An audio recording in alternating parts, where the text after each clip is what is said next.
Bienvenue à tous pour une nouvelle vidéo. Si tu es nouveau, n'hésite pas à t'abonner et sinon, j'espère que tu vas bien. Aujourd'hui, on se retrouve pour une vidéo speed build sur Animal Crossing New Horizons. Si la vidéo te plaît, n'hésite pas à liker, commenter, partager et moi je te laisse avec la suite. Du coup, on va build ici, du coup, un petit coin un peu apiculteur parce qu'en gros là, c'est la maison de Marty qui va être ici demain. Marty, c'est lui. Et du coup, j'aimerais faire un coin un peu pour lui et en restant dans le thème d'Halloween, tout simplement, parce que c'est le thème de mon île. Et du coup, je me suis dit qu'on allait modifier sa maison ensemble, donc on se retrouve pour les modifications. Alors, non Marty, tu vas pas partir, je viens de déplacer ta maison. Désolée, hein, mais je vais aller la modifier, tu restes. Il est fou celui-là. Du coup, je me dis que c'est un petit truc piqûre de rappel, mais je me dis que tout le monde ne le sait pas forcément. Pour modifier ces maisons, il faut posséder le DLC Happy Home Paradise. Faut avancer dans le DLC, à un certain moment, on vous proposera de pouvoir modifier les maisons de vos habitants également. Et c'est auprès de Tom Nook qu'on fait ça. Du coup, on lui parle comme d'habitude, pour lui parler de construction. On va dans Parlons Maison. Et dans Parlant Maison, en fait, on peut modifier notre maison, mais aussi celle de nos habitants. Du coup, on va faire la maison d'un résident. Et après, Tom Nook, il nous demande déjà 9000 clochettes parce que c'est Tom Nook, hein. Mais le lendemain, on obtient des miles. Donc en soi, c'est pas trop pourri. Et puis après, il nous demande si on veut faire l'intérieur, l'extérieur ou les deux. Moi, je vais faire les deux et je vais vous mettre tout ça en speed build.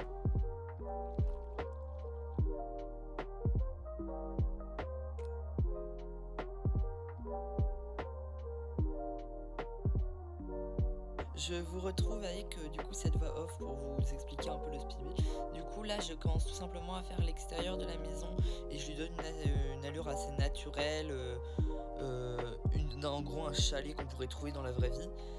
Et ensuite je m'attaque à l'intérieur. Au début l'intérieur je voulais rester dans les couleurs de Marty et du coup au final je suis restée dans les couleurs mais un peu plus neutre et je suis partie sur un truc vraiment pipou, tout chill, parce que je me suis dit que ça collait bien à l'ambiance que je voulais donner et l'ambiance que je pense que Marty a.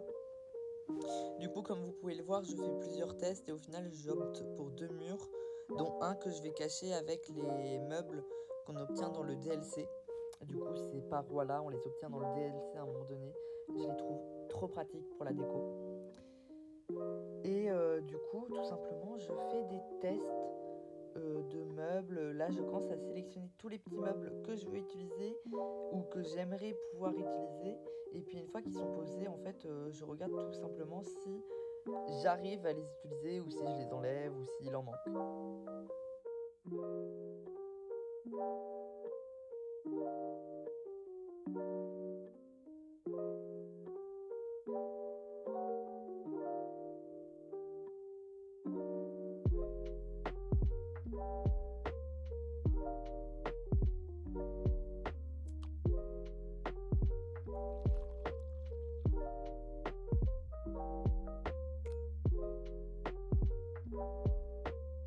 Là, je viens juste, une fois que j'ai sélectionné mes meubles, les placer à peu près là où je veux, modifier, tester. Parce qu'il n'y a pas de secret en fait, vraiment pour la décoration dans Animal Crossing.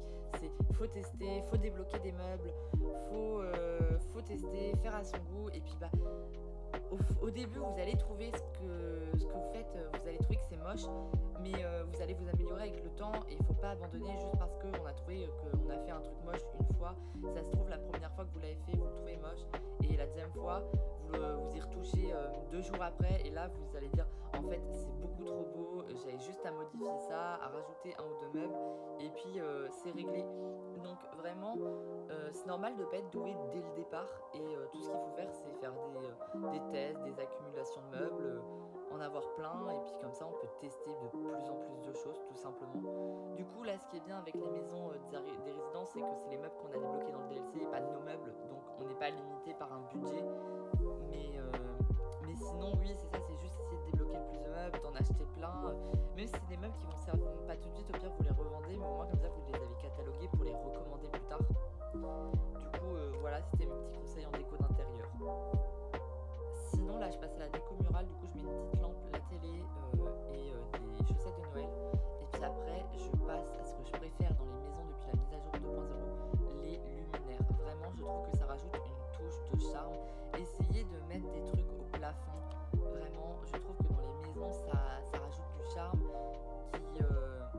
sais pas, ça rajoute un truc, du réaliste, de la profondeur aussi, parce qu'en fait souvent il y a une grande distance dans l'air entre le plafond et le sol où il n'y a pas grand chose, et du coup je trouve que les luminaires rajoutent vraiment cette petite touche de folie. Du coup, j'ai posé l'établi et le débarras ici pour pouvoir m'en servir. Et du coup, on va décorer un peu toute cette zone. Du coup, il pleut, mais j'ai la flemme de time traveler encore une fois. Donc, let's go. Du coup, je commence par sélectionner des meubles que j'aime un peu pour comme l'intérieur. En fait, je sélectionne plein de meubles et soit je les mets, soit je les mets pas. Je verrai en fait au. Mes décos, je les prévois rarement à l'avance. Je les fais souvent au feeling. C'est comme pour ce qui est de poser les motifs au sol. Je choisis les motifs à l'avance, mais je ne pose pas les motifs à l'avance en me disant ça va aller là, ça va aller là. Je le fais au feeling de ce que je trouve beau. Du coup, là, je pose un chemin du coup Halloween que j'ai trouvé sur Pinterest.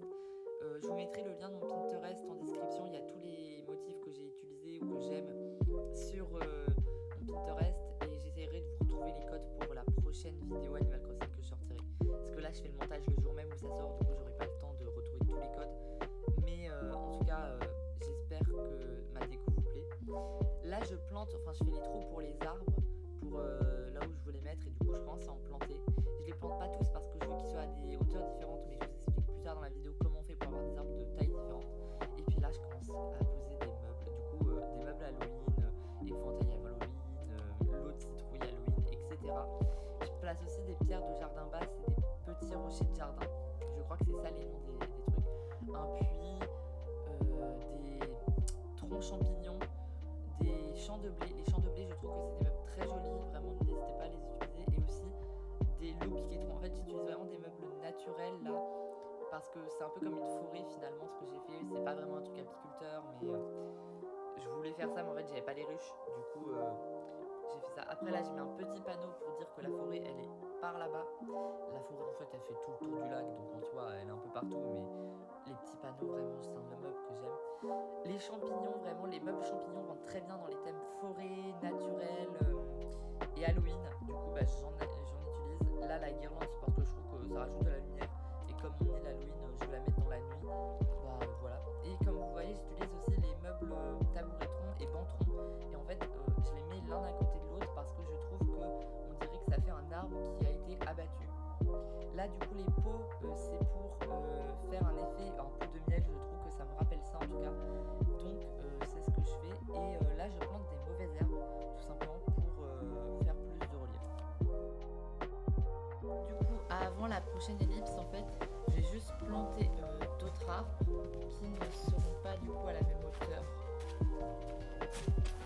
que les premiers. Je vais vous montrer comment on fait pour que tous les arbres soient pas à la même hauteur, tout simplement. C'est pas très compliqué, c'est une petite astuce mais qu'il faut connaître. Parce que si on la connaît pas, tout simplement, on ne peut pas le faire. Ah, je l'ai mal planté celui-là.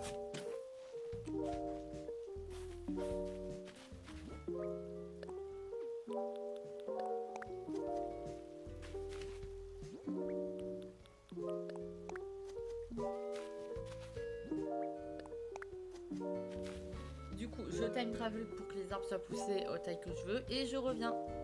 Alors, comme vous pouvez le voir, les arbres ne sont pas à la même hauteur. Vous voyez par exemple que ces deux-là, lui, sont beaucoup plus petits que celui de derrière. Et en fait, du coup, c'est ce que je voulais, c'est que les arbres, ils poussent en un certain temps.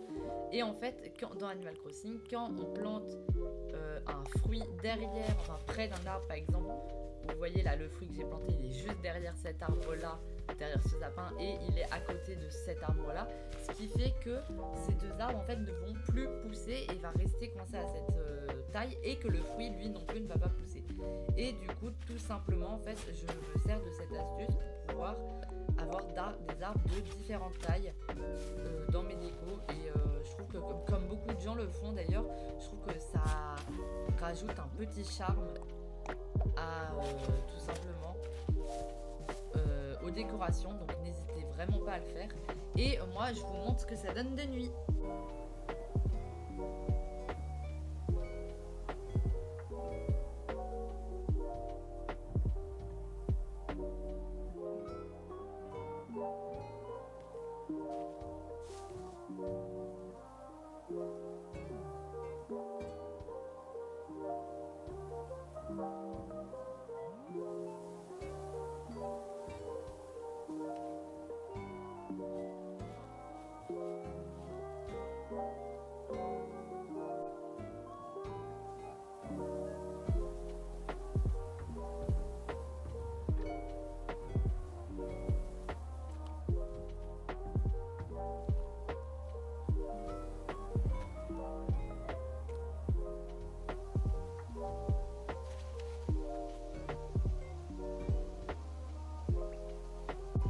c'est la fin de cette vidéo. J'espère qu'elle t'a plu. Si elle t'a plu, n'hésite pas à me rejoindre sur tous mes petits réseaux qui s'affichent. Et moi, je te dis bye!